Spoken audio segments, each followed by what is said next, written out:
Hello, Meg Drast here. So, as you may or may not know, I am going to Minneapolis this weekend for a writers' conference. And if you're like me, you have dreams about traveling before you travel. So, I had my stress nightmare, and I'm pretty sure that, I feel like maybe I have these more than the average person, and maybe that's just like me being self centered or uh, having limited vision.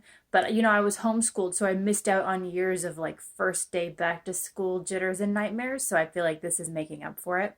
So I'm leaving Thursday, and of course, last night the nightmares start. I had a dream about missing my flight. And first of all, in this dream, some of the things that happened are not things that I would ever actually experience because of the way that I prepare for trips. So first of all, I didn't start packing until an hour before my plane took off. So I remember in the dream my flight left at 6 o'clock, and around 5 o'clock that day I was like, oh my gosh, I haven't packed my suitcase. Like, I need to get all my stuff. And I remember like thinking to pack chapstick and like some weird stuff like that, throw it in my car, and I don't leave for the airport until 5:30. Remember, my plane's leaving at 6, so I don't leave for the airport until 5:30. Now, in real life, this would result in me arriving at the airport after my flight has left because I live 45 minutes away from the nearest airport. So I get to the airport, and like right at the entrance, if you've ever flown, you know I don't know what the like official title is, but there's like someone before you go through security who like looks at your ID, looks at your boarding pass, and if they're particularly scrutinous, they'll take their little black light and they'll look at your ID and they'll look at your face and they'll look back at your ID and look back at your face and kind of squint at you, and then they'll scribble on it and hand it back to you. So it was kind of like that, except like the most scrutinous inspection, and it was right at the front. Like, it wasn't right by security, it was like right at the front before you even get into the airport.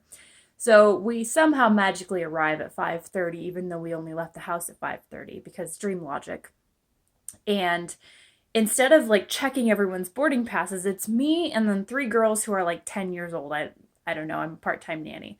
So she's checking all of our stuff, and then she starts checking under everyone's fingernails, under everyone's toenails, like looking in their ears. She like puts some kind of like solution on everyone's feet.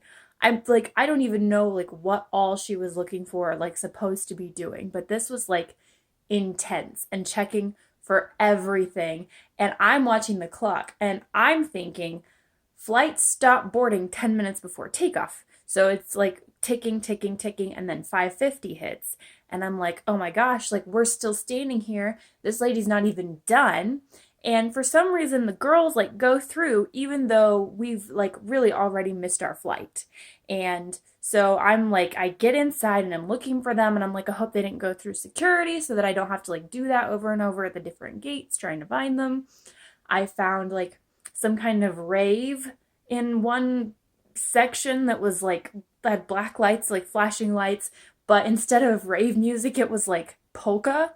And then I don't think I ever found anyone. I think I just kind of segued into the next dream or the next portion of the dream, which was still me traveling, but also I was Spider-Man. Don't ask me to explain that one. But the big kicker to all of this is when I leave on Thursday for Minneapolis, I'm driving.